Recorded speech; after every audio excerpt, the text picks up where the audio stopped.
Mic is good, yeah? Just checking, just to make sure.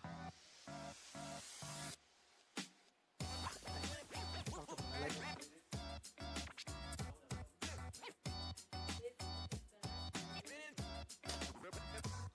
Ladies and gentlemen, boys and girls, welcome to the second edition of the Baze Creators Garage. Kwanza sound iko poa? Tuko sawa? Welcome back, Sin Kidogo Kidogo. As you can see, this is where the magic happens. This is where the behind the scenes happen. These are the guys who are making sure and ensuring that you, yes, you watching me from home, are able to catch us. Cameraman, we work at this thing here live.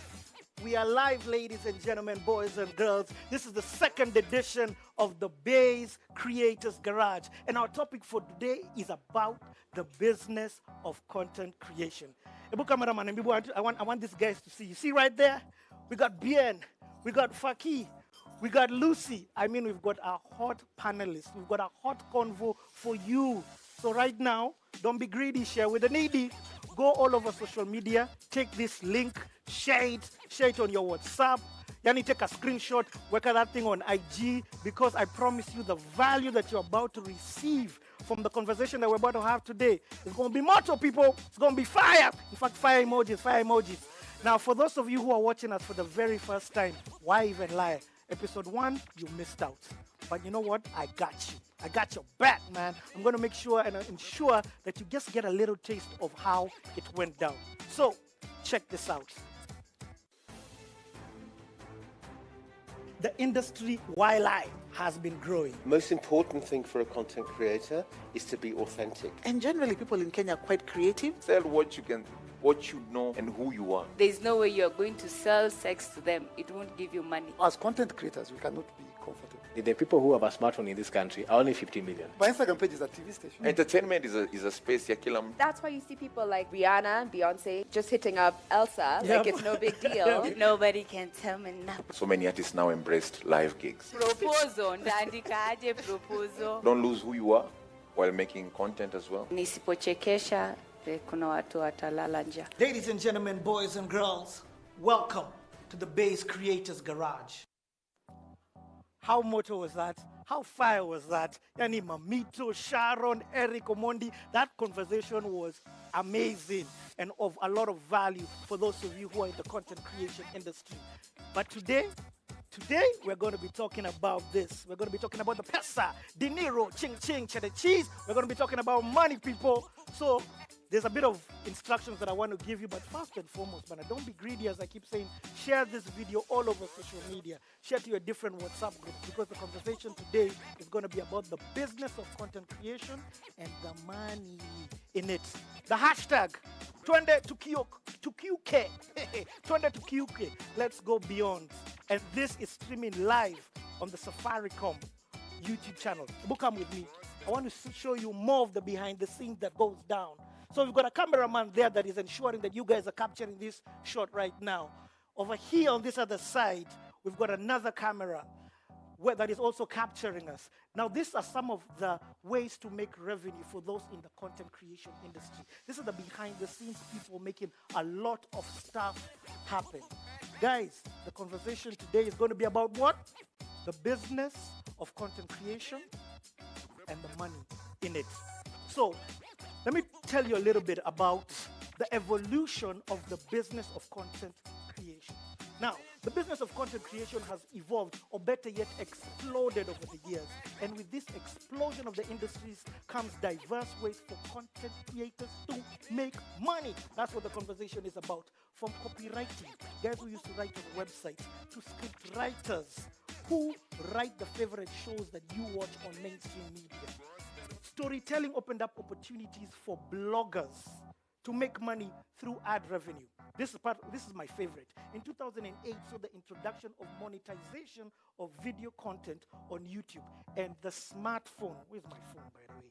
The smartphone completely, radically changed the industry by putting a camera, giving access to the camera to the masses.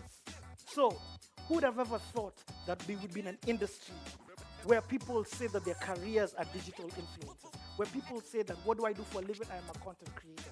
That's the kind of conversation that we're going to be having today. Now, you see the seats behind me? See these seats? You've seen the people? It's time for them to come in. Because today we're going to have a creme de la creme panelist experience talking about the business of content creation and the money in it. I've been talking too much. My name is Richard Njau. I'm a digital enabler, and this is the Baze Creators Garage.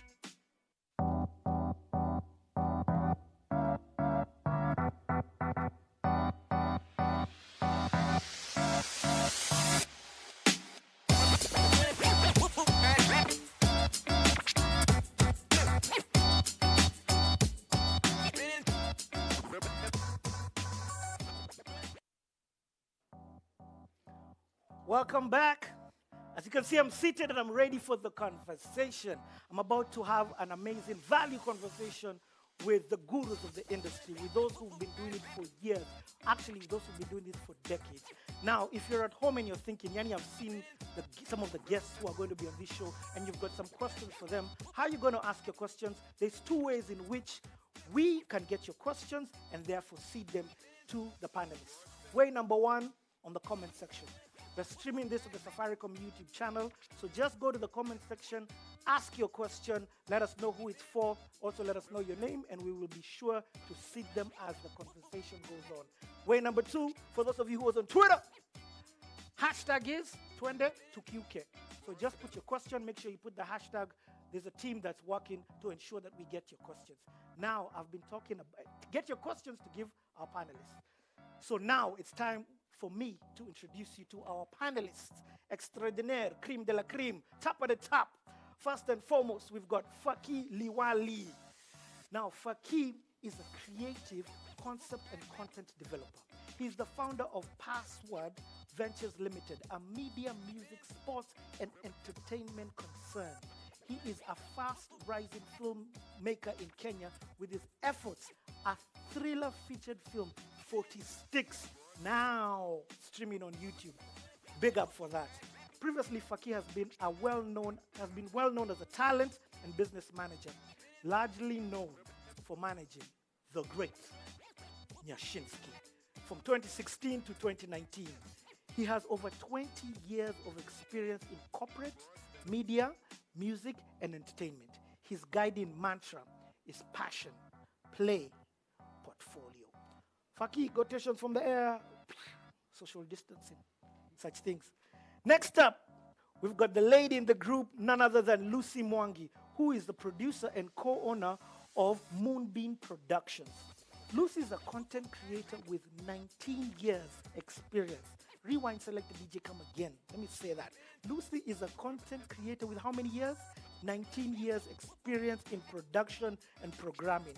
She's the content creator behind some of the local shows like Njorowa Uba, Anti-Boss, Varishta, I hope I said that right, Travel Diaries, and Mentality, to name but a few. Lucy, quotations from the air. Yeah, I like this split screen. You can do a thing over there.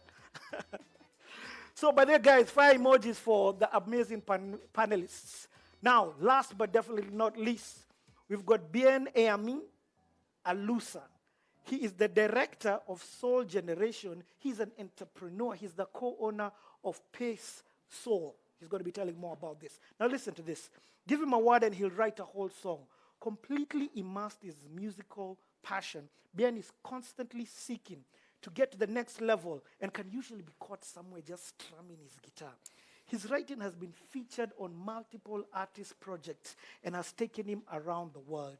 He is the embodiment of his favorite animal, a rooster. Now, don't get it twisted. In the presence, we have a Grammy Awards winner. Big up, Bien. Whether did I get the second name right? You didn't, but it's okay, man. Like, Sir, I'm used to it at this point. just say it, Vizuri. It's bien-aimé. Bien-aimé. Oui. My bad. Iko sawa. Thank you. Guys, we've got a whole other bunch of panelists who are going to be calling us because we're trying to, of course, keep the social distancing. So we'll have more people who are going to be joining us on call for this conversation to happen. Again, I'm going to tell you, if you've got any questions for these Bongela panelists, ask that question in the comments section. The hashtag is Twende to QK. So guys, let's get straight into this. Fakim, let me start with you, seeing how you're closest to me. First of all, congratulations on 40 Sticks. Thank you. That was a major thing. It's a big feat that you've just accomplished by releasing a full feature thriller film on Netflix. So big up for that. Now, I'd like to know, man, first of all, how do you even go about doing that? How do you go about connecting with Netflix? For your first feature film, how did you do that? And more importantly, bro, Pesa, how much money did you make, Bana? Is there chums in this thing? You're laughing. First and foremost, I was lucky because by the time we were getting into this, which was a whole lot of sweat, blood, tears, patience, perseverance, quite a number of content creators had put together projects, and Netflix actually came knocking. But when we did 40 Sticks, we actually intended it to go into movie theaters.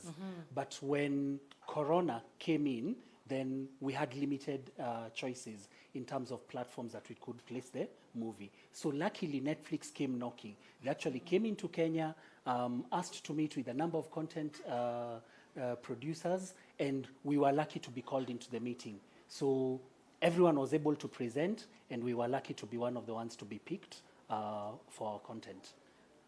I don't think I think luck meets opportunity or preparedness. Yes. You know the way sometimes guys say lucky, it's like you had done nothing behind the scenes. You had created this whole feature film. Yeah. You hadn't given up when the cinemas closed. Yeah. So big up on that, and we're going to come back and talk a bit more about that. I want to introduce the guest to Lucy. Now, Lucy, you have got a huge repertoire of content that you have done.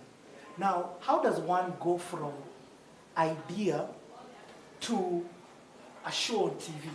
Walk us through the steps. Do I need to know a guy? A guy. So I can introduce you to my guy. That is the perception in the industry largely. But I'll say this. When we started the company 10 years ago, we didn't have a guy. It was myself and Eve, my business partner. Eve D'Souza. Eve D'Souza, You yes. were the guys. We were the guys. We were all the guys. So it was for us now to try and figure out and speak with people who had been in the industry asking the very same question.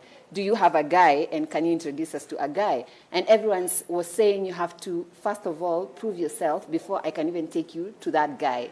So we went ahead and some of the ideas we had, we created shows, and we started knocking doors. We didn't know where to start, so we would randomly walk into stations and try get meetings. And we had so many doors closed on our faces, and we realized we actually needed to have something. Like Faki said, he did a film, and then when the opportunity came, he had something to show. So we went ahead and produced. And I usually say we were either very stupid or smart. Thankfully, it turned out to be smart because we filmed 26 episodes of our first show, which was Anti-Boss. We did not know where we would take the show. We did not have money to do the production. We borrowed everyone. Actually, let's dwell a bit on this. Go ahead. How did you film the show? Where did you get the money to even start filming a show? We had just quit from our jobs, Eve and myself. So we took what we had accumulated over the years, like our pension, the kidogo that it was, and then we that is what we put in. And then we borrowed. We borrowed from family, and then even the location itself we got from Eve's sister where they were living. They gave us the place, and I owed even my mother-in-law. That was how bad, how bad it was. But we had a vision, and we knew this is what we wanted to do, and we were going to get there somehow. So we shot 26 episodes. And we walked into the first the first station that we went, it was a no. And then we went to the next one and we said, we are not selling an idea, we are selling something tangible. And they looked at the first one and we asked, do you want to see the second one? And they watched the second one, like, do you want to see the third one? And they said, come on, then just give us everything that you have.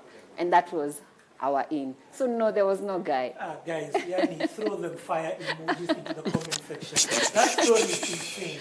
Yeah. First and foremost, that story shows the risk taking that you did. Yeah. That shows the commitment and the belief that you had that, by the way, come rain or shine, this thing has got to happen. We had to. Despite the resources. Yeah. Okay, let's go to the bold entrepreneur, guys. Then, by the way, there's like a light reflecting over here into my guy. On my eye, on my glasses. No, it's from your bald head. Oh, yeah. The beam. Anyway, Bien. Yeah. Beyond just, first and foremost, man, congratulations on being part of somebody who has contributed to a Grammy Award. Well, thank you, man. Hopefully, very soon we bring it home. So And have one for ourselves. What did you do for you to have a Grammy? Oh, well, I have songwriting and production credits on Burna Boy's album. And Burna Boy's album is a Grammy Award-winning album. So we were privileged enough to be songwriters. And I didn't go myself. I went with the team. So my Sauti Sol brothers, Ben Sol is also in the team that helped come up with the song. And I have Trevor Magak, an engineer, who is a Kenyan engineer, who was also on the team. So I think it takes a team to win a Grammy. Fire emojis was And that's what happened. I mean, we're doing the Baze Creators Garage and we're throwing words like Grammys with the panelists. Yeah, man. So let me ask you a question. Just beyond brand endorsement, what other avenues are there to make money? Especially for you speaking as an artist in a musician. Yeah. Well, one thing that COVID has really taught all of us as an industry is that we need to diversify our business portfolio. Because I think we were very comfortable in the beginning, and all we did care about was just shows and streams, and maybe merchandise, like the traditional ways of making money in the industry. But last year, I didn't have shows, I didn't have streams, I had to keep the lights on. I had a label I'm running that was like my baby, my legacy as well. So the first thing that we did last year was sign a deal for a reality TV show. And it allowed us to get some upfront payment to at least keep the lights on. But at the same time, it opened up so many opportunities for us because, first of all, it gave the fans an opportunity to know who like members of Soul Generation actually are and see how we run our business from the back. So it's not a mystery anymore when we are asking for what we are asking for because you know the work that goes in. But also on a reality show, on any show, you guys can back me on this if I'm right. There is product endorsement, there's product placement, and there's product mention. And those are all things that you monetize along the way on top of the digital aspects of it on social media when you're pushing the show. So we were able also to have those good relationships with brands when they were able, and how they were able to plug into the show. Product endorsement is like, for example, napenda hii maji ni poa. Product placement ni maji iko juu ya meza. Product mention is, hey, ile maji iko hapo. So there's just very many ways to monetize the reality aspect of the whole industry. Second is streaming. Like streaming has opened up in a crazy way. Like right now, we have the big wigs like Spotify coming into Kenya. Let me ask you, let's get into some numbers here. Okay. What kind of numbers have Sauti Sol streams? Wow. So 50 million? 10 million? No. Our target with Universal for Midnight Train was 100 million streams, which we have already surpassed. Wow. So the question was, should we do a deluxe version of the album Yeah. to get to 200 million, or should we just do a new album altogether? And yeah, we got 100 million streams on that. This is insane. And actually, it's so crazy that from the 100 million streams, 42 million streams are from Susanna. Whoa. That's the madness, yeah. Wow. And how does the money look? Is The money that looks is that great. good? Is that good? I mean, I'm cutting cake with Universal.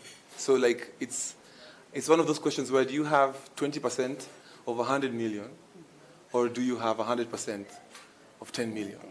And it's what I used to get a long time ago, but now I think our streaming has gone up, I think 400, 500% right now. Wow. We're streaming more than we ever have. Off of my pandemic, my survival in the pandemic period has been off of my old catalog that I'm not even monetizing with Universal. So like the Mwanzos, the African Source, and all those other albums that we did. And it has taught me that the algorithm is a respecter of quality and consistency. So like if you're a creator of music, like it's not enough to just do, we used to do a song a year, a few years ago. Oops, this year ametoa ngoma, ametoa a big song. I remember, man, we monetized Sura Yako for 3 years. And it was just the shows and the shows and the shows. But now people are forgetting much faster, but at the same time, if you have the bulk to support that, the revenue is great. I love it. And Ben, we're going to come back to you and dig deeper into this. First of all, big ups, 100 million plus. I love hearing that. Guys. I'm not done with my revenue streams. Oh, nice. There's still more. Yes. You see, now when COVID happened, we all moved to the virtual space. So the first person to do a virtual concert was Nyashinsky. And he showed us the way because we copied his model. But now, where he made mistakes, Nyashinsky was open enough to share with us his tribulations and his challenges with the whole thing. So we were able to improve on where he made mistakes and take it to a different level. So for our virtual experience, we spent, I think, $50,000 shooting it. $50,000. We're talking about 5 million shillings. Yeah, it's 5 million shillings. And it was crazy at the time because I trusted a bunch of kids who just came and told me, yo, I have this amazing idea of how your virtual concert should look like. So it was a mixture of content, it was a mixture of so many things. But from now, the sponsorships and the squeezebacks that you see on the screen and the different endorsements that we got, Safaricom was amazing enough to give us like $20,000 and help give us a proper a bundle that our fans can use to stream the show. With those partnerships, we got $100,000. So we doubled and got 10M. I don't think I've ever been paid 10M to perform in a show anywhere, But now from the online space, that's the revenue we're looking at. And even as we grow now, to not only get money from corporate, but also to involve the fans, because the fans now also need to understand that this is a concert like any other. And I can pay even if it's 50 shillings, if it's 5 shillings. I agree. And what you realize is now that is a new revenue stream that shouldn't die. Even after things open up, the concept of you watching a virtual show should continue to live. And I think COVID is about business. COVID is business unusual. So business unusual means that business unusual for the rest of life. Things, and we are the whole world is moving into the digital space. So that's another source of income that we're able to create during this pandemic. We also created headphones.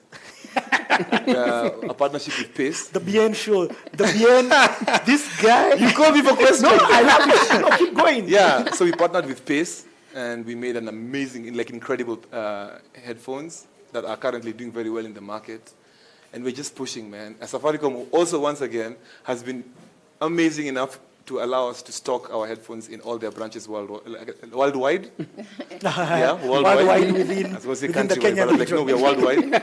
And so that's that, including many other things that we're still, in the creative process. I love it. Guys, first and foremost, go into the comment section and drop those fire emojis. 100 million plus is not a little, that's nothing small. That's a huge accomplishment. If you've got any questions, you know the place to ask the questions. It's in the comment section, #22QK. Yeah. So, okay, Faki, back to you. Now, people have no idea just how much you have done for the content industry. Let me shock you guys. Back in the early 2000s, Faki created a music distribution platform. That's how way back this guy's gone. He's worked with different people from most sounds to Coke, corporate. He has been the definition of just reinventing himself. We cannot stop to mention that he is the one who managed Nyashinsky. For how many years? 3 years? 3 years. For 3 years, 2016 to 2019. Yes. Nabado, okay. Also managed Klepto. Exactly. Even Klepto. And Shinde also has said a few things about you managing. Ogopa have said a few things. This guy's CV is Bongela CV, people. The fire emojis. My question is this, and now you're talking about dropping a feature film. My question is this. What keeps you reinventing yourself? I think it's passion. It's being exposed to a lot of things that are happening worldwide and just yearning to bring them back home. You see things, you see amazing things, or you see things that just look amazing just from reading them in magazines or online, and you're like, how would this work in Kenya? Then just the discovery and the process of creating it in the context of Kenya, customizing it for Kenya, it just keeps me going. Secondly, validation. When you come up with an idea and then after some time you see a lot more people picking it up, trying to do the same thing, it just gives you validation and makes you want to keep on moving. What you've talked about is sort of being a pioneer within the region, because you're seeing what people are doing outside and you're being the first one to do here. How do you go about doing that? Are you scared? Is there a return on investment? What happens when you fail, when the products don't work? Are you also pushed to jump into this space because of the revenue opportunities that you see that you can make? There's something that I read recently. When you do something and you fail, and then you start again or you start something else, you're not starting from zero. You're starting from experience, which for me is very important. It's very important. You're not starting from zero, you're starting from experience. So there's a lot of learning, and it's funny how you can do one project, and regardless of how it goes, there's something that you'll be able to pick out from that and apply it into something else. I liked something that Lucy said, where she talked about how for their first show. Sorry, Siri was just saying hi. Hi, Siri. For their first show, they actually put in their own money, borrowed money. When you're passionate about something, you will find the means to do it. So even for us, by the time we're doing the film, we thought it would cost us a certain amount.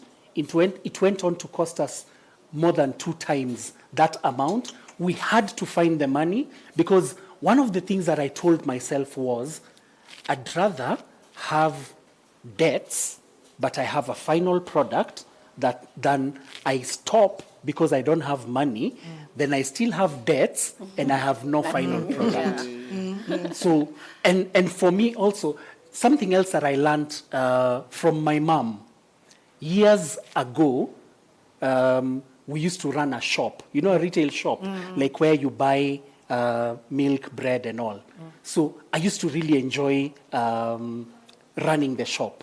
And I always used to ask my mom, like, milk has such a small profit margin. Why do we keep on selling? And she told me, milk is what will bring the people to buy every other thing. If you don't have something as basic as milk, they won't come to you to buy every other thing that gives you bigger margins. So for me, 40 sticks, as much as it was quite an expense to put together, it's my foot in the door. It's your milk. Yes, and because I believed in it so much, then I can easily go to Netflix or any other platform for that matter and say, here is my second effort. Now give me a seat on the table to negotiate proper. Oh man, I'm loving this conversation. I'm coming to you, Lucy. I think before we continue, just something that you've said which is profound. It has made a lot of sense for me. That you have something that will bring the customers back to the shop. Yes. Because it's the same thing we did with now Anti-Boss. We took that risk, and by virtue of doing that, we got a spin-off of Anti-Boss that now put us on Mnet. And then because we now did something and had proved ourselves, that's how we were able to get another show on Mnet as well. That is now Njorowa Uber. So we had to start somewhere.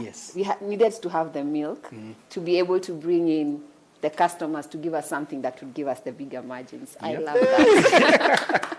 5 emojis, people.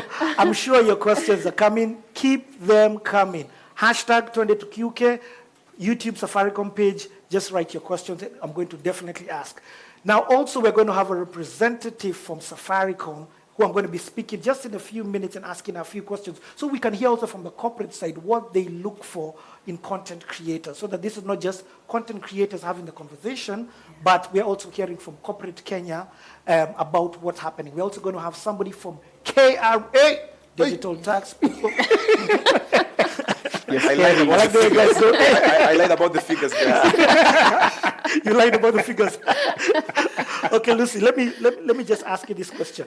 Now, a lot of your revenue comes from mainstream media. Yeah. And we've just had everybody here mention the elephant in the room called COVID-19. Yes. And how it has definitely affected. One of the people we know it has affected is mainstream media and the revenues that they have. Yeah. And you get your production revenues from them. Yes. So my question for you, how has this affected you as a content creator, both locally and internationally? I think we definitely got our fair share of the COVID trickle-down, the effect, because we had one of our shows was cancelled because, again, the struggles with the broadcasters. So it forced us to go back and think, okay, so how are you going to try and keep afloat?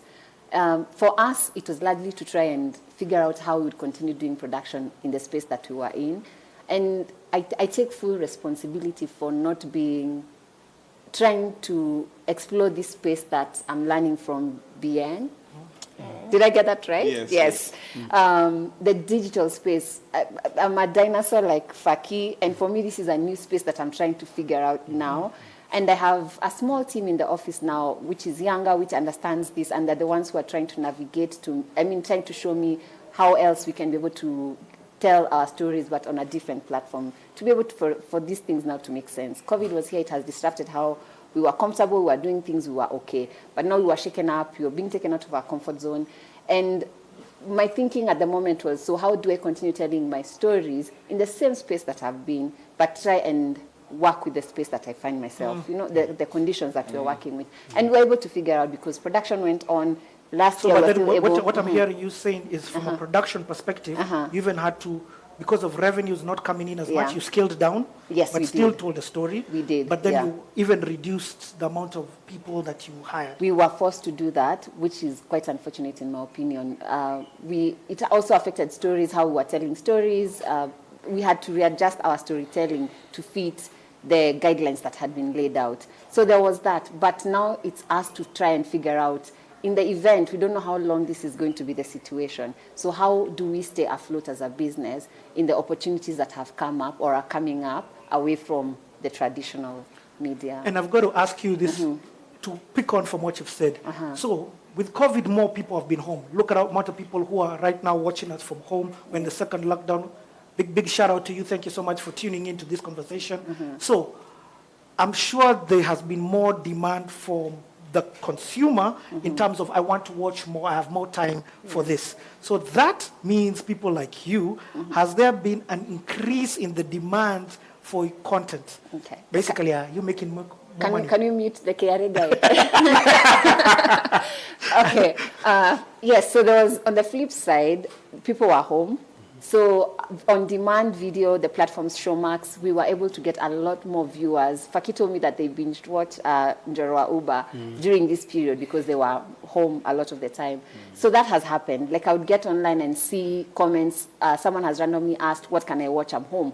And one suggestion or two, Njoroa Uber, or try this. And then there'll be a whole thread of, I watched this and I loved it. So we were able to pull in a lot of more eyeballs in that space because, again, people were home. So that has been... And with that eyeballs comes more revenue. I don't know about revenue. Okay, I'll ask this last question, and then I'm going to go and take a question from our viewers. So, Bien, this question's for you. Now, hey, you guys had big plans for 2020-21, and you've told us a little bit about the disruption that has happened. You guys were to tour the globe. You signed a deal with Universal. Man, you guys are the ones who've been forced to strictly reinvent. But now this is the question. You've answered a bit of it, but specifics. How are you guys making money in this pandemic? In this pandemic, as I said, like... Andela? Yeah? Sorry.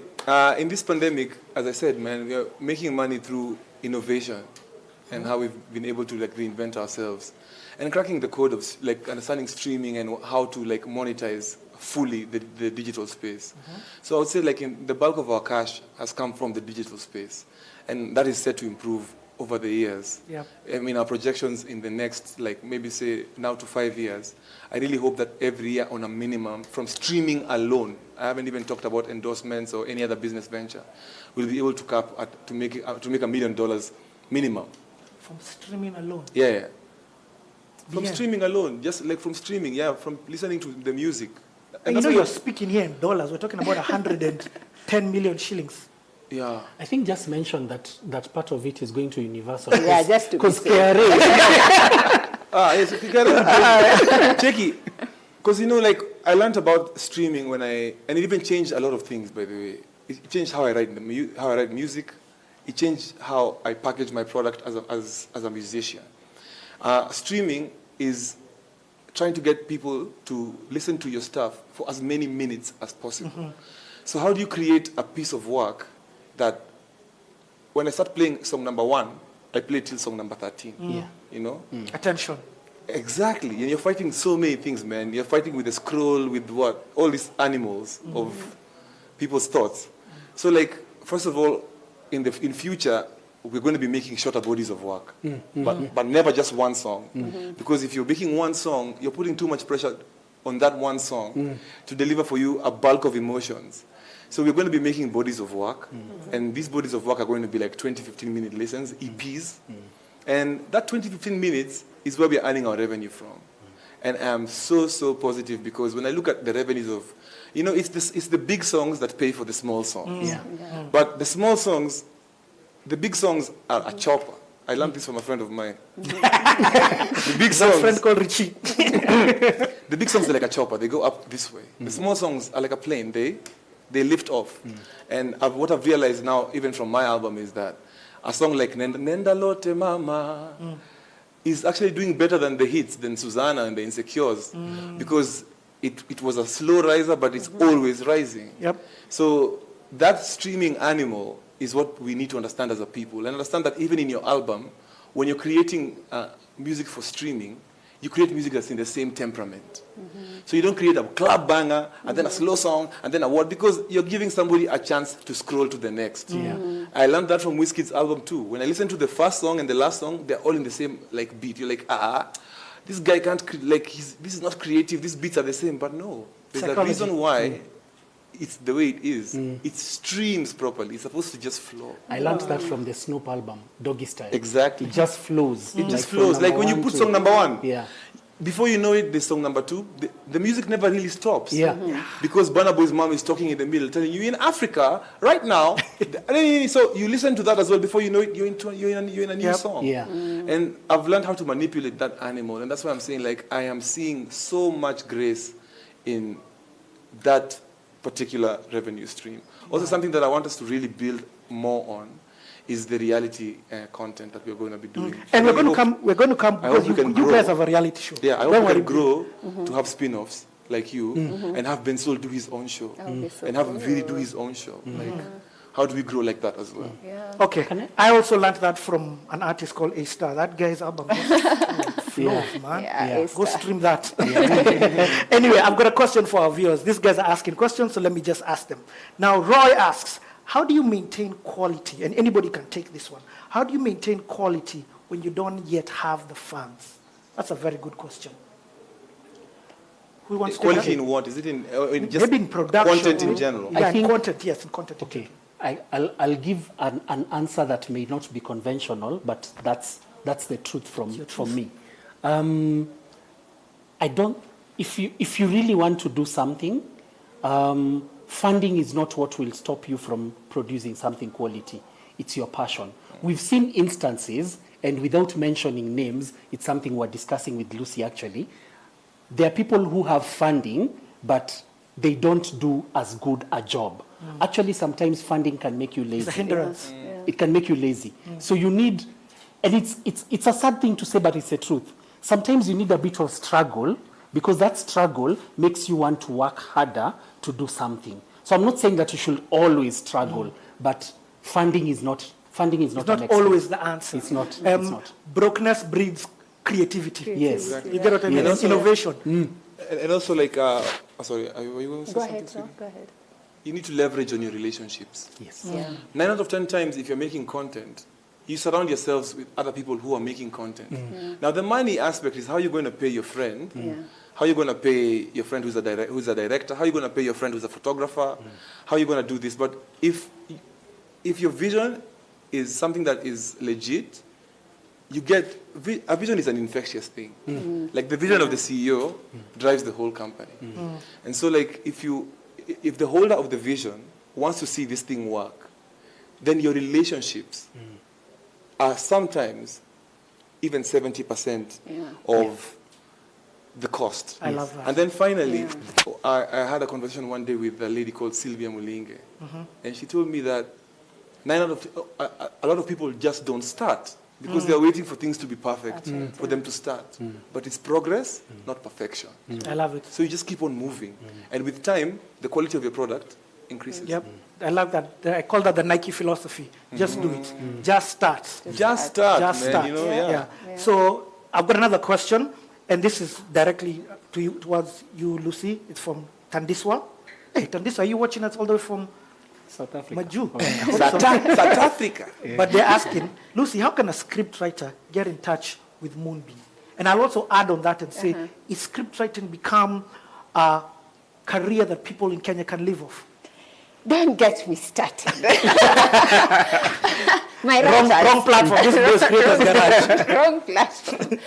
Yes, script writers. Taniso, you said lucy@moonbeam.co.ke. Say it again. lucy@moonbeam.co.ke. Yeah. Send me the script. So on script writing, we were having this conversation with Faki yesterday.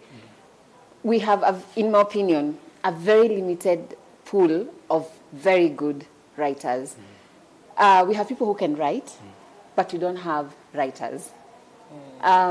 It's a struggle because now for what I have been forced to do at Moonbeam is I have a circle of writers who I use for almost all my projects. But now, as a rule, is every year we are taking in someone new and trying to grow them so that we grow to this pool.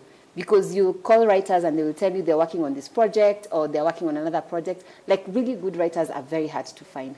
Script writing is an extremely, in my opinion, lucrative field of content creation. Yes, but there are such few guys who have ventured into that and perfected or mastered the art of writing, of storytelling, of dialogue, of just the basics that are needed to tell a good story. So yes, it's a very viable area that, and again, a conversation we were having earlier, people who do the final bit of the production, which is the final mix, music. It's another very unventured, untapped area of content.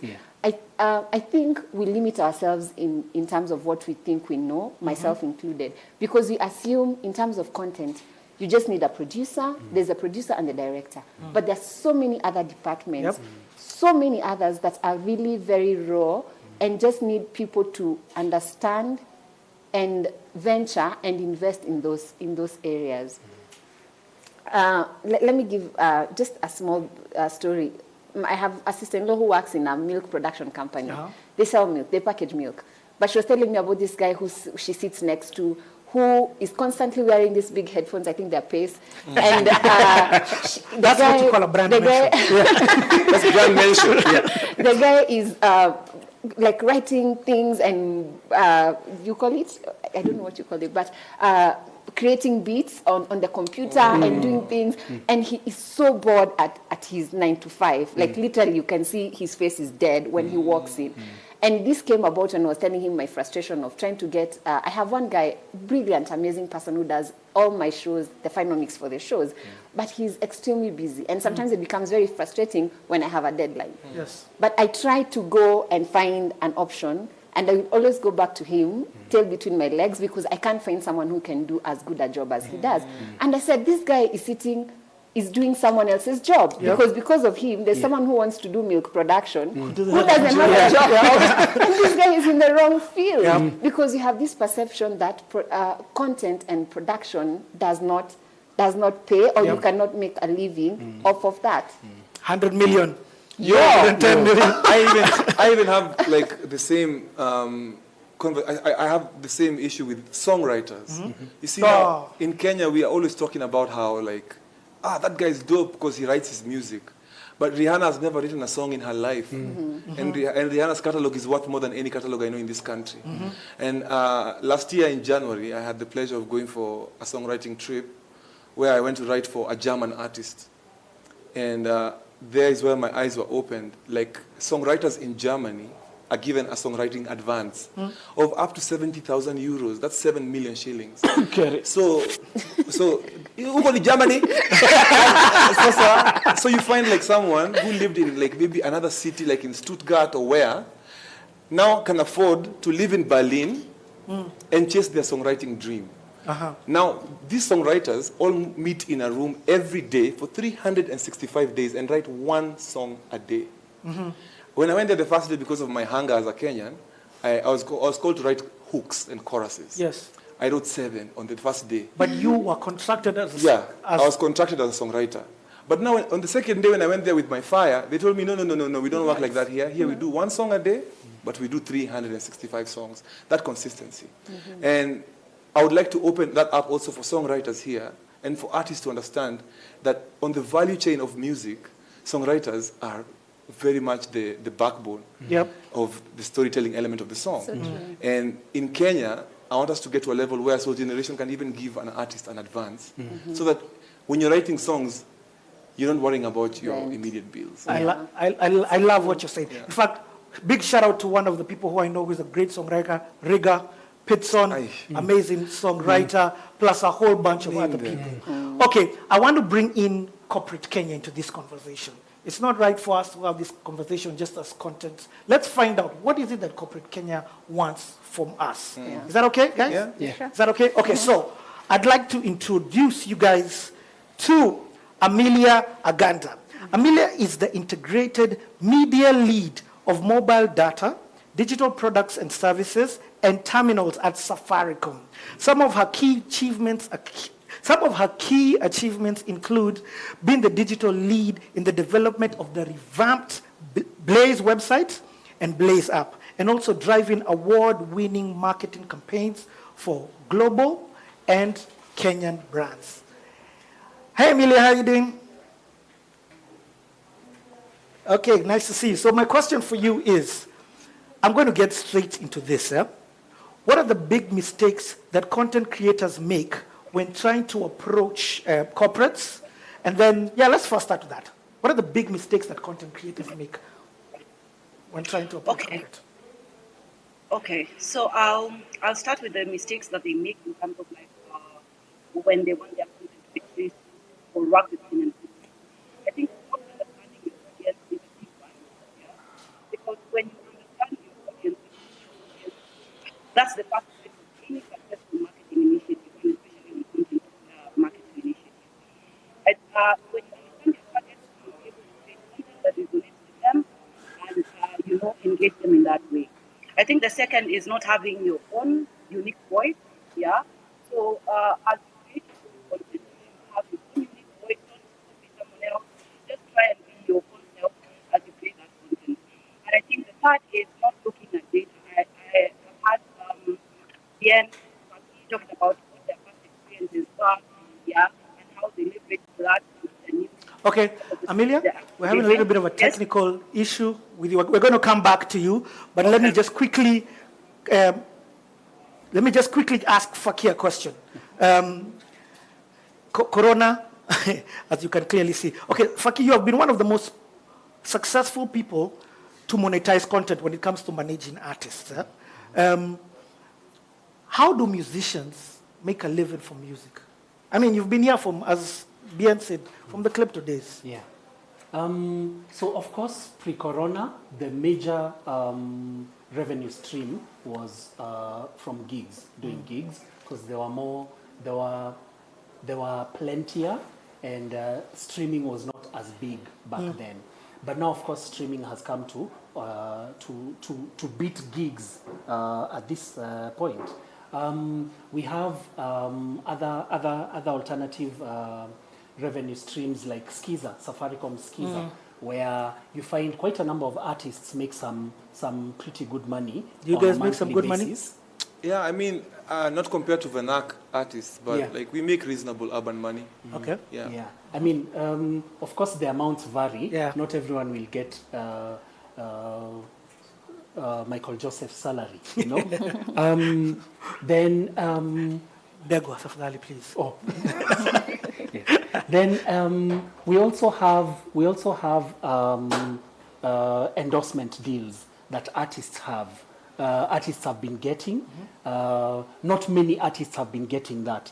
But with digital opening up, then if you don't get a full endorsement deal, you can actually get influencer deals, where you use your social media to push a brand or product for a few weeks or 1 or 2 months. So at least it's also a good revenue stream.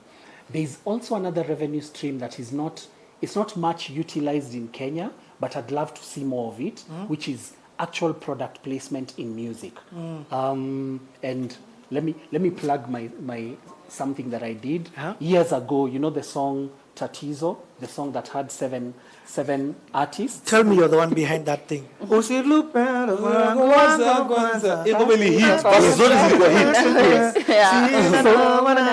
that song made me get a crash for Palm. So Pinye and I were the guys behind that song. Hold on, the Motorola? Yes. Yeah. Yes. So we were doing a project with the late Lona Irungu, because she was handling Motorola in the country at that time, and there used to be weekly gigs that were together with the Channel O. So Motorola was sponsoring a show on Channel O. So there used to be a weekly gig. Then Pinye and I just came up with this idea of how about we do a song featuring several artists, and we get Motorola to pay for it through product placement. And when we presented the idea, we were 50-50 about it. But when Lorna heard it, she was like, let's do it, you know. So we just put the elements together, got Mark Moss, Joy Mugweru, shot the video, and there it is. One of Kenya's biggest pop songs was a marketing song. Yes. Yes. And you know, for me, the beauty of it was, for a very long time, there are many people who didn't see it. Actually, even up to today, there are people who don't necessarily see it as a Motorola advert, but they still take note of the different Motorola brands that you could see there. Because if you remember someone like Abbas, he didn't have a phone.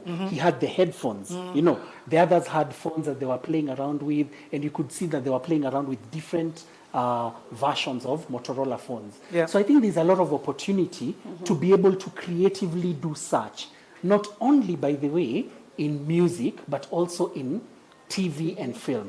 We just have to do it tastefully. More tastefully than Nani, who we won't mention, who used to do product placement back then. Yeah, that guy. What to not mention. I mean, I love, that's such a powerful thing that you've said in terms of a clever way for people to approach corporate. Just to throw this out there, even Nonini and Prezo on their song, when they say white rose, white maua, white rose, white maua, that was actually a product placement. It was a paid for placement? Huh? Wow. Yep. I found that out on our show, which is on the Baze Creators Garage. Product mention. Over to you, Lucy. We've got a few minutes. Guys, keep your questions coming. I've got my phone here, and I'm going to ask. In fact, let me even ask this question. This is a question from Angamba. What do you think?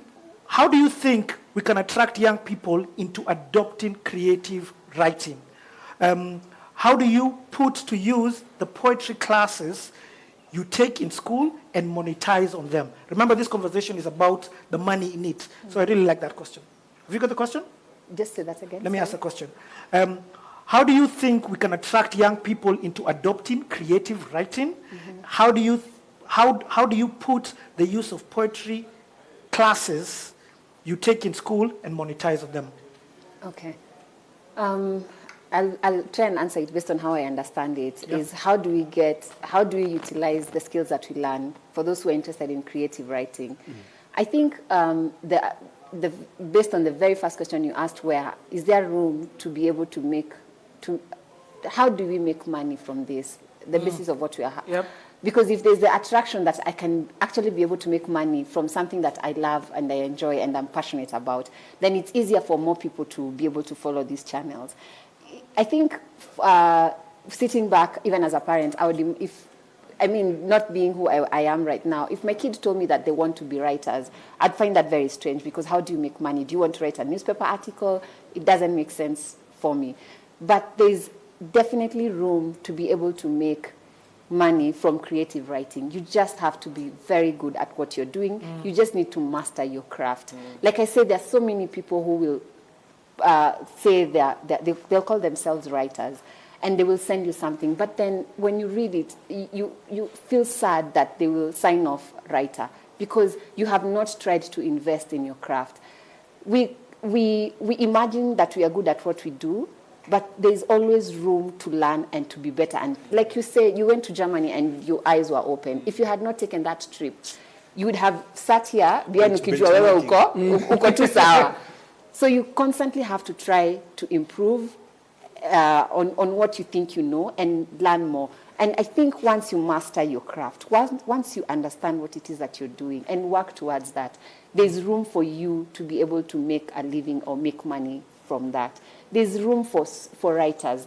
As long as Faki is doing a film, for as long as I am in production and the other producers are in production, there's always going to be a need and a demand for writers. I love it. And Faki yesterday was asking for a particular kind of writer. And I gave him a few names based off the writers that I know and how they write. So the person who is interested in poetry, there's times when you want a script and you want a story and you want that poetic voice when you're reading this, because you want that dialogue to feel poetic.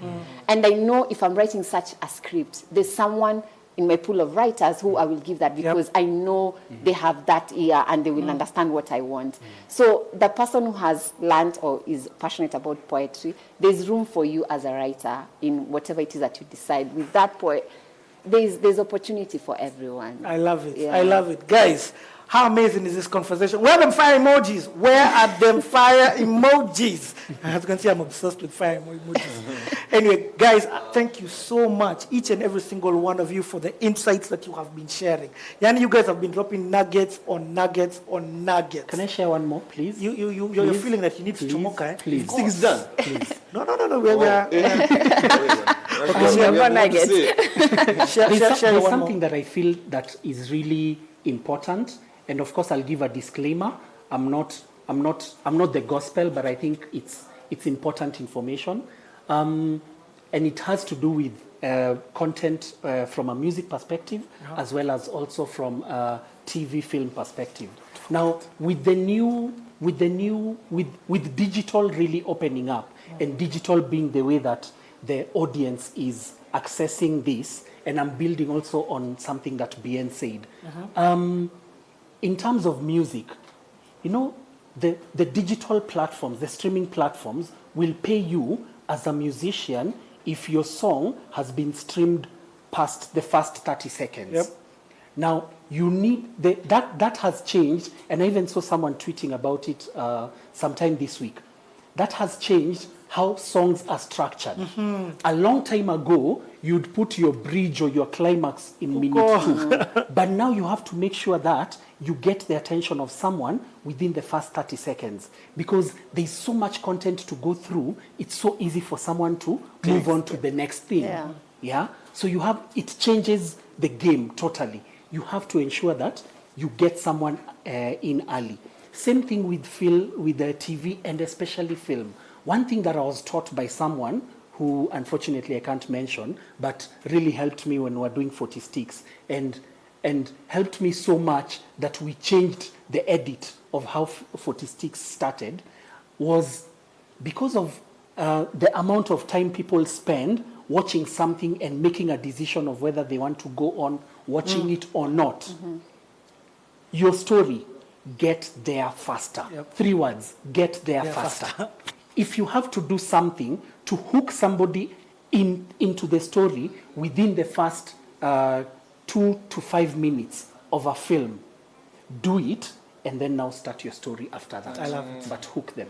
I love it. Yeah. I'm going to, Bian will shoot me if I just let this session end without him saying something. I just want to talk about ownership and how important it is, you know, to have the legal side of your work registered in your name or in whichever entity you represent. You know, a lot of times we don't understand the value of ownership until when you start hearing deals of Insignia buying Beyonce's catalog for $88 million. And you see someone like Bob Dylan, who is like in his 80s, being given $300 million for his catalog, and so on and so forth. A lot of young musicians right now who are on the come-up phase haven't consolidated their work. So because you're an amazing rapper, you go to different studios, and in every studio you have a verse. And I'm sure you've been in that stage in your career also, Esther, where you're just like, you have a verse in this studio, you have a verse in this studio, and it's cool, it's really cool until it's not. Because you can, that verse it becomes the intellectual property then of the producer who has paid for that record, for the content. So it's very important early on in your career to understand ownership is the end goal. And you're in this for the buyout. I love it. I'm making this Sauti Sol music right now because it will be valuable for me in the future. And so I have to really make sure that my split sheets are in order and all the rights holders in my music are in order. In fact, if you look at Midnight Train, your average song has even 3 to 4 writers. And it's deliberate so that we get the best. But also, it's important that your stakeholders, your writers, and everybody knows what they own, where, how. So that at the end of the day, ukisikia Sauti Sol ameuza catalog yao for X amount of billion, usikuja kusema, mimi niliandika hii song, nini, tulikuwa na wewe bia hiyo siku, tulikuwa na wewe, you know, like these things, and I can just go like, mimi sikuoni kwa split sheet. So it's very important to have your work copywritten. It's very important to understand the legalities behind your content. And no matter what stage you're in, respect your content, respect your art. So like, have your copyright, have your hizo vitu zote zenye ziko legally, you know, involved in the ownership of your art, your intellectual property. Please understand that animal before you throw yourself out there. I love it. Okay, we've got the opportunity to go back to one of, we are content creators seated here. Let's talk to the corporate side of Kenya to figure out how is it that we as content creators can be able to get revenue from corporate. But before that, I'm going to start with somebody from KRA. So this whole conversation of digital tax has been huge. So I want to speak to Kiptai Kipto. So Kipto is a tax officer specializing in taxation of the digital economy. He is a graduate of Business Information Technology from JKUAT, Jomo Kenyatta University. Kipto holds foundations in customs from the Kenya School of Revenue Administration. Kipto, welcome. Oh, so good to see you. Not too many people are as excited as me, but I'm excited to see you. But people need to understand that the tax. So Kipto, please unmute your mic. And my question for you is, there has been a lot of uproar and misinformation about the digital tax. What is it and how does it affect content creators? Apparently, you're mute. Unmute, please. Which is how KRA should be. Which is how KRA should be. Okay, say something. Okay. You're on mute? Okay. Let me take one question from the audience while they fix the sound. Okay. This question is great conversation. Edwin says, great conversation, very insightful panel. What can you advise an upcoming artist in terms of countering competition from foreign content? How should they position their digital marketing strategy? Well, sorry, is it my question? I know Faki is very passionate about this. Actually, I'd like him to answer. You know, the issue, especially in a pandemic, is how, okay, the guy who is watching you is also watching Davido and is watching Ariana Grande. So how do you put yourself in a position where your product can compete? I feel like if you're an upcoming artist, you don't want to compete with Davido. You don't want to compete with, you want to do you at the best scale. But what I often find is a lot of people want things to be done for them. And so what do you do for yourself in a pandemic? You manage yourself. Before you find somebody to manage you and take you to the next level, because there's this whole illusion in your head that a manager is going to come from the sky and rescue you from your situation and see your magic and show the world your magic. But a manager can only manage somebody who can manage themselves. Managing A yourself, manager can only manage somebody who can manage themselves. If you're an artist and you're drinking too much, then you're unmanageable. You know, if you're an artist and you're sleeping too much, you're unmanageable. So how are you managing your time? Because this thing is your 9 to 5. So if you're a songwriter, write for me a song every day in a pandemic. Don't complain about the lockdown. I mean, the lockdown is hurting everybody. Me, it's not do. Lakini, I have to make sure that I'm consistently growing my craft every day. If you're a writer, there's so much. This is the information age. How are you managing your time to hone your skills during this period? Take this season to be a master's degree and manage your time properly so that by the end of the pandemic, when Kobe was waking up at 4 a.m. to play basketball and to practice, 5-6 seasons later, no player in the NBA can catch up with him because he's just done more time. So like, I think it's important that people understand that doing your time, putting in your hours is a 9 to 5 like any other, man. After this, I'm going to go to the studio and figure my life out there. So I'm advising other people and put also. It on a song. Yeah. Instead of worrying about competition and what and what, close your eyes and better yourself. Okay, Bien. We've gotten our caller back, but I could see Faki, we're coming back for you to chime into that. Okay. We've gotten Kipto back. Hey, Kipto. Okay, hello. The question is this. There's been a lot of uproar and misinformation about the digital tax. What is it and how does it affect content creators? Can you hear me? I can hear you, yes. Oh, okay. Digital service tax is abbreviated to DST. It's a new tax that was born in 2020 at the wake of COVID, if I may say. And it is applicable, it came into effect 1st January. So to our content creators who are yet to pay us something, they are already in arrears. So digital service tax is a new tax that aims at merchants, digital merchants who provide services and entertainment online. If you may be very keen, we have gone to the services bit, not the goods. Digital service tax. Yes. Yeah, digital services tax. So our target taxpayers are anybody who makes money online from a service they offer to customers, to their customers. And it applies to residents and non-residents. Anybody who makes revenue online from a service that they offer to their customers. Okay? Yes. And it applies to both residents and non-residents who make money from the Kenyan digital marketplace. Okay.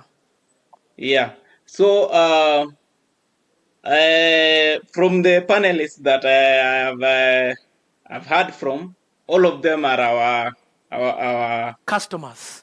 Our clients. All the panelists are your customers. Yes, yes. And my question then is, when should this tax be paid? And what is the scope of the taxable service? Digital service tax is due on 20th of every month to goods. Can you hear me? It seems I lost you. You can? Yes. Okay, so I was saying digital service tax is due the 20th of every month and is applicable at a rate of 1.5% on gross transactional value, the gross value that you make. You give us 1.5%. It's quite a lenient rate it's very lenient. So Okay, let me ask you this question. Let's give an example. It's not a real example, I'm just saying. Let's say I made 1 million shillings from my YouTube channel, cleaning the airwaves, go and subscribe. How much do I have to pay KRA? And I made that 1 million shillings over 12 months. Starting, oh, no. I made that 1 million shillings from January till today. How much from that 1 million shillings am I supposed to pay KRA? It is a monthly tax.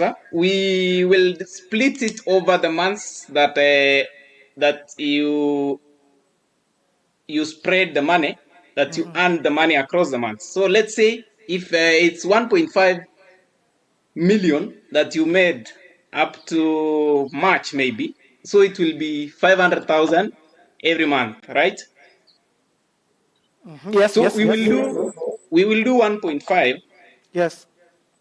Of 500,000 for January, 1.5 for 500 over February, and 5 over March.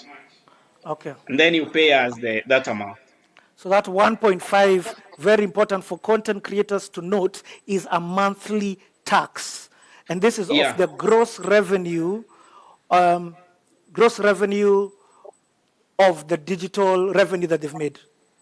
Yeah. Okay. The scope, as you asked about the scope. Yes. It is a service tax, not applicable on tangible goods. That is different because it goes through other channels, through customs, and there will be taxes for goods. Maybe people will ask if I order something from Alibaba, a spare part. No, that's different. We will go for ebooks. We go for music. We go for instructions, online instructions. Maybe someone is an instructor online. Maybe someone is an is a voice coach online, and they make money. Okay, let's get real here. Let me ask you a real question. Am I, as the host of this show, supposed to pay you or pay Kenya Revenue Authority 1.5% from the revenue that I earn? Yes, because it's an online thing. We are doing it online. For example, maybe I bought some data to follow the show. So the money will go untaxed if we were to go to the ancient kind of taxation. But now DST has come in to monitor how much money you make, and then we'll get 1.5 from your earnings. I like it. Okay, no problem. At least it's now clear. So the people who are in this list, we're talking about YouTube revenue, we're talking about influencers, we're talking about digital service, and a whole lot more. This conversation, we are definitely going to just have a session with with Kenya Revenue Authority seated right here, so we can extensively get into it. So that's the reason why you need to subscribe to the Baze Creators Garage. But now let's go to Amelia from Safaricom, so that she can now let us know, as influencers, as content creators, if we can what we need to know when it comes to partnering with corporate Kenya in order for us to make revenue. Okay? Richard, confirm you can hear me? Yes, I can hear you loud and clear, and it is a pleasure to see you, especially after having a conversation with KRA. So, okay, now, I know I speak for many content creators when I ask this question. What does Safaricom look for when deciding to collaborate with content creators? I think maybe if I start, I'll just explain some of the content creators that we work with. So there's the first batch that we call the amplifiers. So these ones are like the broadcasters that push your message, say on Twitter, etc. Then there's the second batch, which we call nano influencers, who have like a small following but can still push your brand. And then now we have the content creators. Yeah. So with that in mind, some of the things that we look out for when we want to work with them, I think at the core of it is purpose and core values. Yeah, that's the first one. Remember, Safaricom is a family brand, and the influencers or content creators, they need to be aligned to our brand promise, which is simple, transparent, honest for you. Yeah. So I think the second thing that maybe I would speak about a little is on this authenticity. Yeah. So you need to be authentic. Yeah. You need to be able to speak in your own voice as you engage with your audiences, because us guys will be leveraging on your influence and your following. Yeah.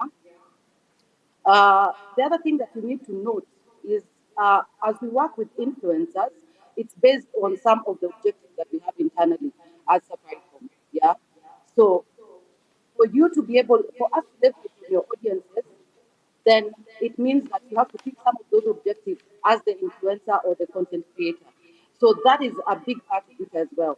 So brand advocacy, because you also represent the company as you speak on behalf of our brand.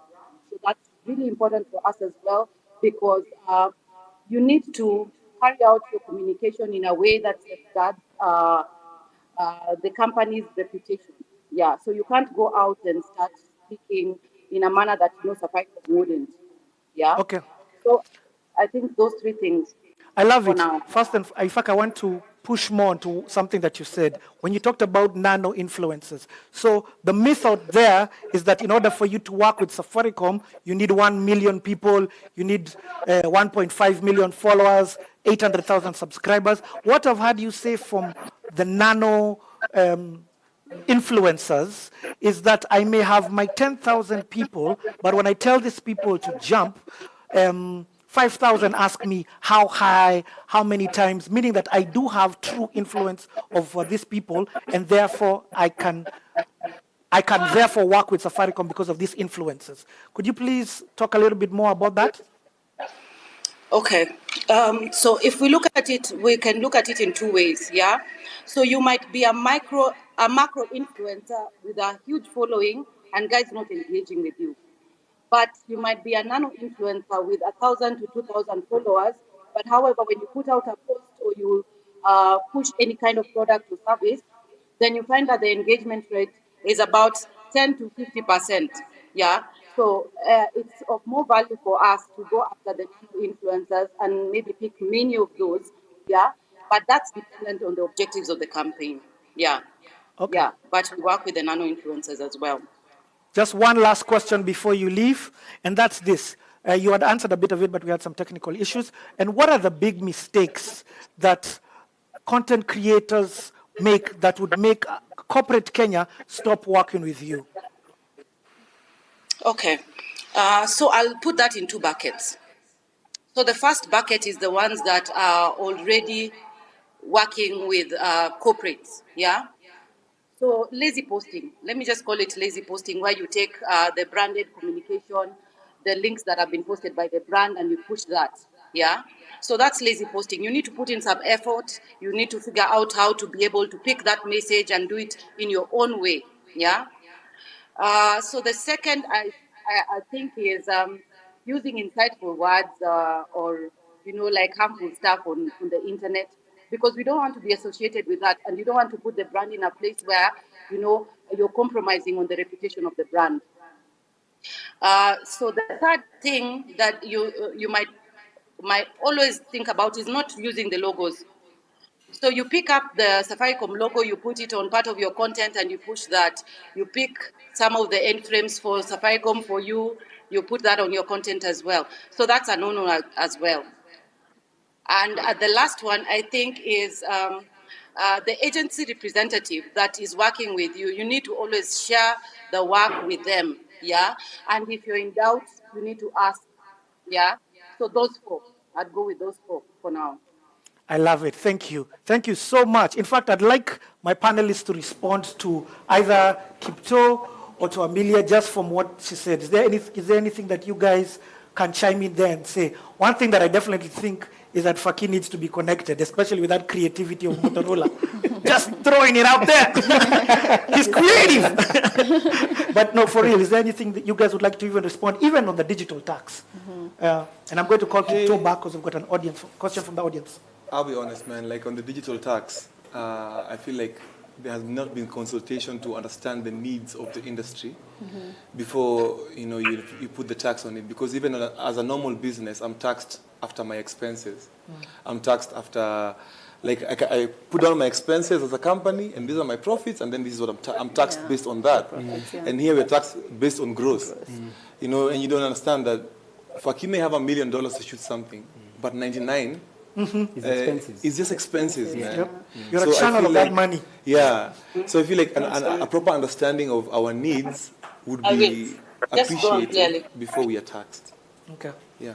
I think just to build on the same, it's sad that we are, and this of course needs a bigger forum. Yep. It's sad that we're in a country whereby the government or the people that make the decisions just say, we're introducing this new tax because we have a need to increase the tax bracket, the tax revenue. But what is it that you're going to do with that tax that will help us create more and pull in more revenue? Yeah. So for example, if say I want to make a deal with Showmax or Netflix, but every time I think about making that deal, I'm thinking, I'm doing this for KRA. Yeah. At some point, I'll be like, you know what? Let me look for something. Let me look for another career, So I think the government needs to balance between the need to increase the tax versus the need to, versus the need to actually build the industry, build more careers out of this. Let me give you another example. If, say, for digital tax, when I get paid by Netflix or Showmax, for example. I'll get paid that one-off fee. Netflix or Showmax will also get paid from subscribers. Now, the government will take from me, the government will take from Netflix, the government will take from Showmax. But what are we getting as an incentive? Are we just in the end? Because there's that digital service tax. Right now, people are in court for minimum tax, 1%. There is VAT, then there is corporate tax. Pay as you want, and as you pay. There is payment of up to almost like 50% in terms of taxes. Even go down to elements like Skiza. So Safaricom will pay tax on Skiza. Then the money is sent to a digital, a content service provider, who's the aggregator. That aggregator will pay tax. Then the aggregator will pay the artist. The artist then pays tax.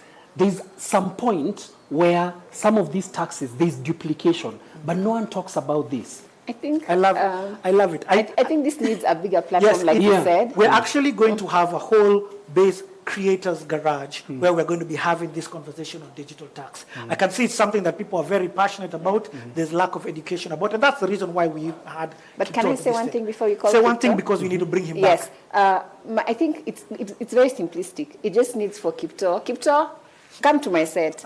I think it starts from them understanding the industry, how the industry works. So if Kipto, you have some time, and I take you through the systems and how everything works. Then even when these discussions are being had in whatever corporate offices that they are had, then there's a basic understanding of this. We are not against paying tax. It's just that we need to be working together as opposed to it being a very antagonistic relationship. There's an amazing question that we have. By the way, this is a heated, passionate conversation. There's a question that we have for you, Kipto, and this question is from Media Pros Africa. And they ask, KRA, is there a minimum revenue, say 1 million shillings, one has to earn for DST to take effect, or is it from 0 shillings? I think that's an amazing question. We don't have a minimum. There's no minimum amount. There's no threshold. We don't have a ceiling, neither do we have a floor, a lower ceiling. We'll just go for 1.5 for any amount that you earn. I keep so. It's 1.5. It's 1.5. Thank you so much. No, guys, fire emojis for Kipto in the comment section. This has been a heated conversation. I'm just seeing thumbs down. No fire emojis. No fire emojis. No fire emojis for Kipto.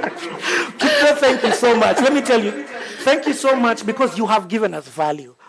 In you being here, there has been a better understanding, and I think you definitely need to come to the Baze Creators Garage because this is a topic that is affecting content creators and the creative industry in general. So from us here, we just want to throw you some fire emojis and say thank you so much for being here.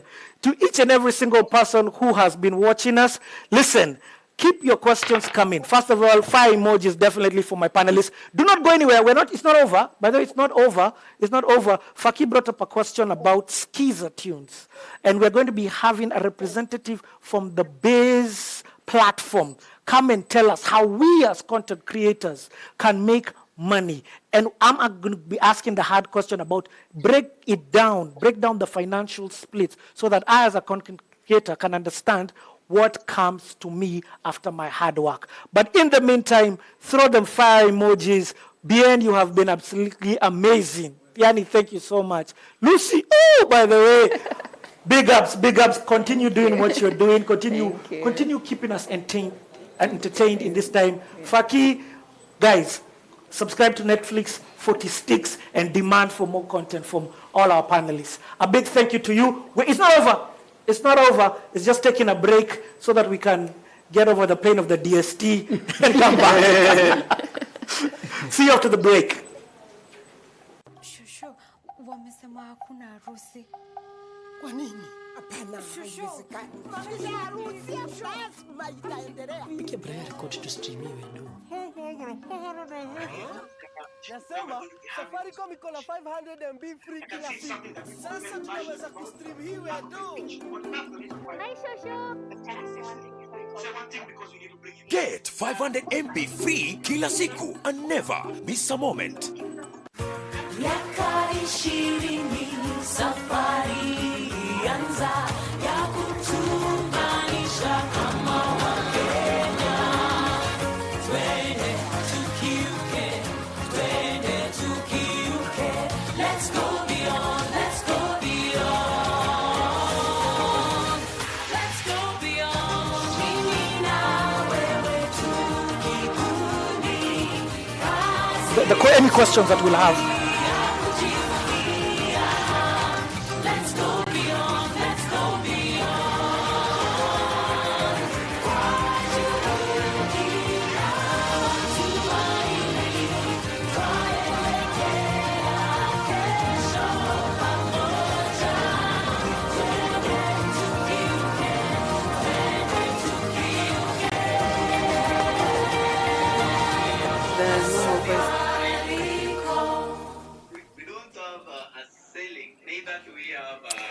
Welcome back to the Baze Creators Garage. You guys, are you enjoying this convo like me? It's been heated.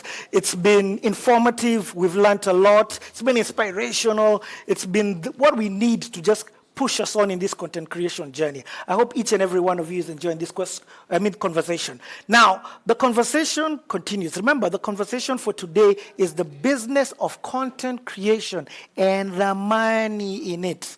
And now with me, I've got a representative from Safaricom who heads the Baze platform. Listen to this. Now, Ida is a customer-focused project manager with 8 years plus experience leading product management efforts in early-stage startups to large consumer tech companies.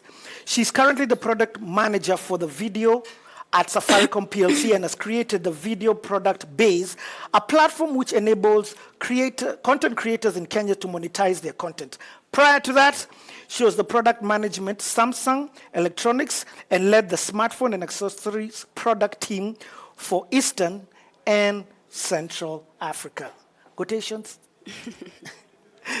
Welcome to the platform. So Yani, we've been having such an amazing conversation. Heated, emotional in times, but the reason why I've got you here is because Safaricom is doing an amazing thing to help content creators. Yeah. And I want us to start at the very beginning.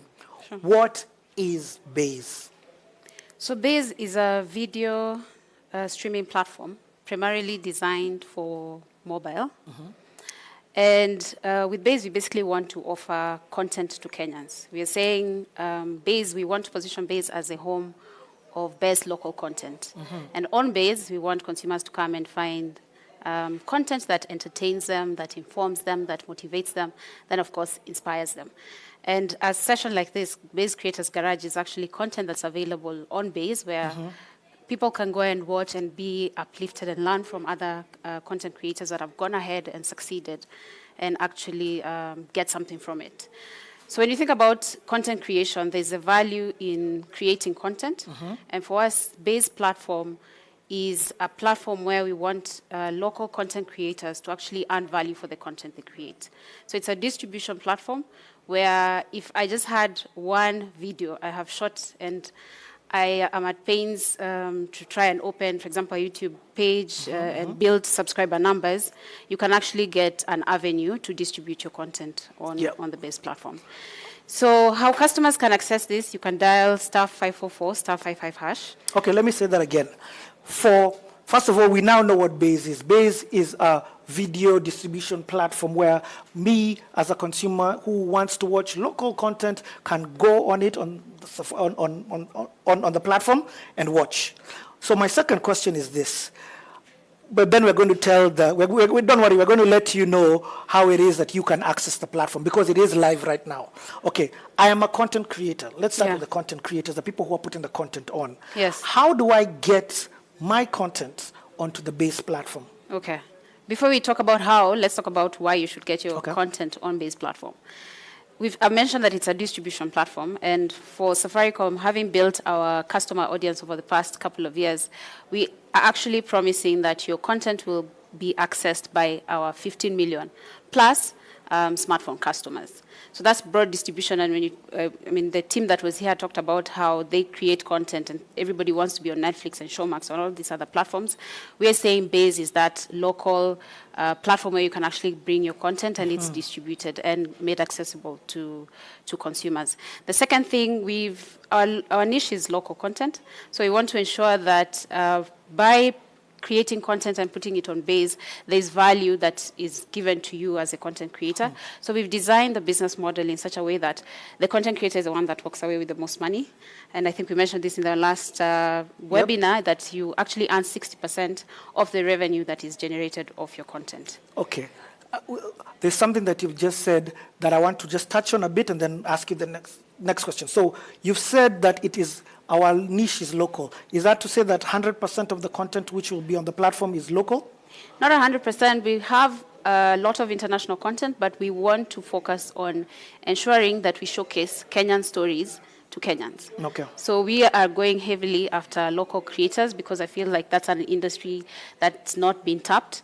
I mean, we've talked about the team that was here. There are so many stories that have not been told, and we want to offer this platform for people to come and tell their stories. Okay. This conversation is exciting content creators because now they're like, I want to tap into that Safaricom subscriber base so that I can make revenue. Yeah. So as a content creator, how then do I get my content onto the Baze platform? There are two ways. So we can contract directly with you as a content aggregator, and we have that information on our website. And I think we will provide the link on the comment section. Okay. But then the second way is where you actually work with an aggregator. So as a content creator, you link you up with an aggregator who's already signed up with us. And all you need to do is just contract with them, and you'll be able to start providing content onto Baze. Okay. Yeah. So let me break this down from what my understanding, in case there's somebody listening who is interested in this. So the first way is Safaricom can directly come to you and have a conversation with you, and you directly give your content to Safaricom. You enter a contractual agreement. Yes. But there's another way with something called aggregators. Yes. Aggregators are the ones who Safaricom have contracted on their behalf to go and meet local content creators, and these content creators then give the content to the aggregators, and Safaricom will get it. Exactly. But these local creators therefore enter an agreement with the aggregator. Exactly. So the website has information on how you can be an aggregator. We've listed down all the requirements that you need to have in order for us to onboard you as a partner. We also intend to actually do a content call-out in the next few weeks where we will provide a link on our site. And if you have a screener, if it's just one piece of video that you'd want to showcase, you can submit your screener, we will review it, and then recommend it to an aggregator that you can work with, and you can start monetizing your money. Okay. Yeah. If a content creator wants to find the list of aggregators who they can approach, where can they get this information? On the website? Yes, so we'll update, when we do the content call out, we will put the list of the content aggregators content creators can work with. Okay, I like it. The conversation is going through. I hope you guys, I'm answering your question. If you've got any questions, please, you know the drill, hashtag 22QK on Twitter or in the comment section, and I'm sure you've even been responded to on the comment section. So now let's get into the payment, because this, we touched a little bit about this one, and you can just hear when we heard about the 1.5 digital tax, there was a bit of something, feelings. I know, yeah. So what are the metrics like? Okay, so how you earn money on Baze, yeah? It's a subscription-based service, and we are offering exceptional value because for 10 shillings a day, you get to access all the entertainment that you'd want for that day. We also have a different pack where you get 200 MB with data, and that's 20 shillings. Okay. So when a user subscribe, assuming we get one user on the platform, you reach out down, someone comes and watches your cleaning their airwaves content, but they also watch other pieces of content, we'd have to share that revenue, that 10 shillings, across with all our CPs. So what we do, we calculate share of play. So we determine how many minutes have been streamed off your content and the total minutes streamed off the platform. There's a mathematical formula there, though it's a very simple formula. Then we determine how much you've generated in terms of share of play. You earn 60% of your share of play. Okay, love this. Let me break this down from what I've heard you say. So the viewer pays 10 bob to get access to this content every single day. Yes. From that 10 bob, automatically, is tax taken out on top? Yes, we have to pay. So the first person who's paid from that 10 bob is the taxman? Yes. So from what remains, can I ask how much is paid to the tax? Or I can tell you what is distributable is about 7.3. That's 7 shillings. Okay, so let's 7.3. 7 shillings, yeah. That 0.3 also makes some money. Yes, 7.3. Okay, so from, let's say, even if it's 7 shillings, now that 60% is given to it goes to the content. To the content owner. Yes, exactly. Yes, and then 40% it remains with Safaricom. Exactly. So 60% of 7.3 is about 4 bob. About 4 bob. Yes. Okay, but that only happens if you've got a direct relationship with Safaricom. Otherwise, that 4 bob would be given to the aggregator, and then now it's distributed down to the content creator. Yep. Yes. So, content creators, this is just my advice for you. Understand the agreements that you have with your aggregator. Is there a limit that you're asking aggregators to? No, we actually recommend that the content creator earns the highest share, always, because you have to be rewarded for the work that you've put in. So the minimum recommendation is 40% in favor of the content creator. Yep. And then the aggregator only takes 20% because their work is mostly representation in this value chain. However, there are instances where an aggregator can fund the production of the content. And in that case, we do not get involved. I feel like that's a discussion you need to have with the aggregator. But how Baze is designed ultimately is that the content creator earns the highest share. Okay, I like that. So keep your questions coming in. Questions are definitely coming in. In fact, even I want you to go onto the social media and ask and read one of the questions that has come to you. Someone is asking, is it a Showmax sort of thing? I would say yes. It's a subscription video on demand service, so we are playing in the same field as Showmax, as Netflix. The only difference is that Baze is made for Kenyans. You know, I mean, we want to flight Kenyan content. We're ensuring that in terms of access, we ensure everyone has access to it by ensuring the package price is as affordable as possible. And being a telco, we support your consumption by giving you 200 MB so that you can go in and actually watch that content. So that is, for me, the differentiation. But then, of course, on our side, we've tried to give as much as possible back to the industry. we are dedicated to growing and enabling the content industry. And so looking at the business model, we're saying 60% goes to the content creator. So that's the difference between us and other players. First of all, that is hugely commendable that 60% after tax would go to the content creator. There's something that you mentioned that was very important that I just want to come back to because I don't want to skip over that. So just that 4 shillings doesn't mean it all comes to you. What I heard you say that if a viewer within the day watched different amounts of content, it is then divided amongst the different content creators, depending on watch time, how much time they spent watching that content. Sure, exactly. So how much viewership you've gotten vis-a-vis the total amount of viewership of the platform. So how you make money, in short, is ensuring that as many people as possible watch your content, and that is a function of creating good content. Yeah, because you can't drive viewership unless it's engaging. Then the second thing is to drive customers and to ensure that people have actually adopted the service. Although that is partly the responsibility of Safaricom, and we are doing that in terms of trying to get users to adopt the platform. But we need to work with content creators to ensure they are creating content that users can enjoy watching. First and foremost, a big thank you to Safaricom because Safaricom's injection financially into the creative industry over the years has kept it going, especially in a time like this where creatives may not be able to do what they were doing, or content creators. Thank you for putting up such platforms that we can earn some money. Now, there's somebody who's probably watching this and wondering, oh my God, I didn't even know, because the Baze platform has not been officially launched. Is that correct?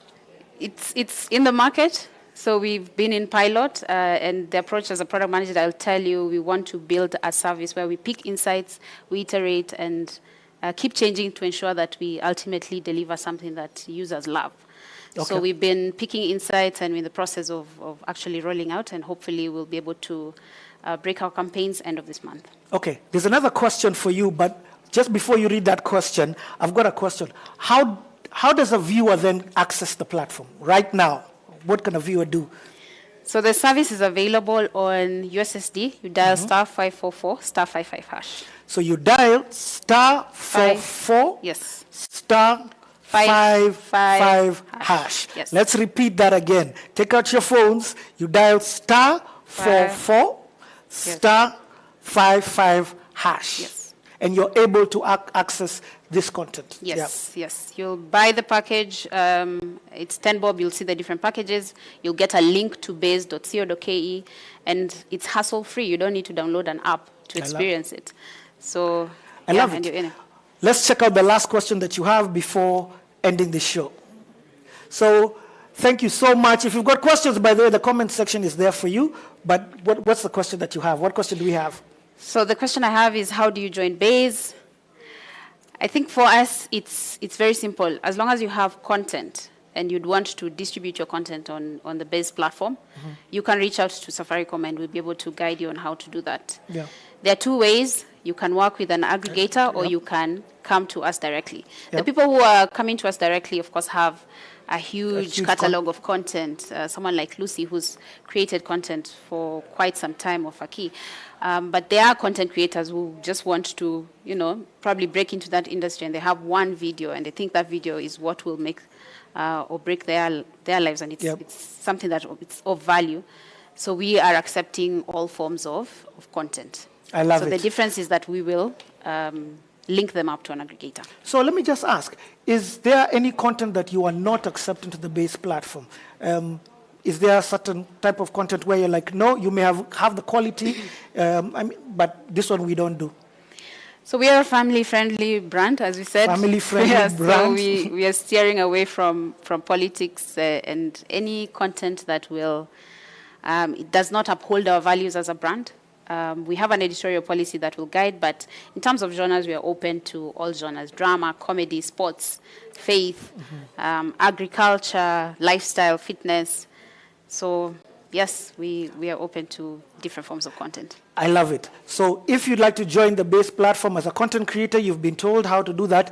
As a viewer, remember, star 544 star 55 hash. As simple as that. Guys, I've had an amazing day with each and every one of you. I've had an amazing time with the panelists. It has been nuggets on nuggets on nuggets on nuggets on nuggets. There's been heated conversation, passionate conversations, informative conversations. So much value has been passed on this. Remember, the Baze Creators Garage is a monthly show that happens each and every single month. That's hence why it's a monthly show, where we're going to be having informative conversations like this about all things content. Ida, thank you so much for coming here and sharing these nuggets about the Baze platform. Guys, content creators, watch a complain. Here's an opportunity for you to make revenue, and you're tapping into a subscriber base of how many? 50 million smartphone customers. Do you know, even if you just get 1 million subscribers, Safaricom will be injecting about 6 million shillings a day into the creative space. Absolutely. And it's designed in such a way that you can get to produce more and more. So it's creating a sustainable source of income for our creators. Yeah, we're definitely going to be having more conversations. Again, I'll say a big thank you to each and every one of you. All of you who've asked questions. All of you who've been watching from the beginning. All of you who have shared your comments, the video.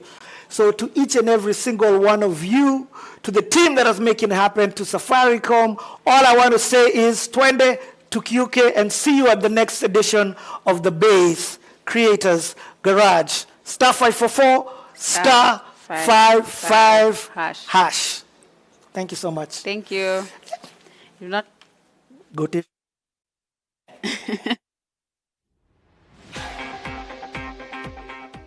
Baze is a subscription-based streaming platform that showcases short-form videos on the mobile phone. So if a customer has like 5 minutes or 10 minutes, they can be able to watch videos either to get entertained or to digress. It's a one-stop shop that focuses on local entertainment, which customers want to see, and it's ad-free. Baze has a vast library of comedy, music, movies, lifestyle, and faith, and it also has exclusives. You can access Baze using various methods. The first one is USSD. You dial star 544 star 55 hash. You will get 2 passes that will give you access. The first one is a pass for 10 shillings. The other one is a pass for 20 shillings that comes with 200 MBs. The second method is accessing it on the platform for Baze, which is baze.co.ke. You can access it on our Safaricom app. And the last method is you can access it on our Safaricom website, which is www.safaricom.co.ke. To get help on Baze, you can call our customer care toll-free number, either on 100 or 200.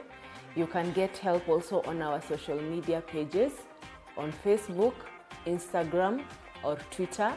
Or if you want to read on the FAQs on Baze, you can do that on our Safaricom website, which is www.safaricom.co.ke.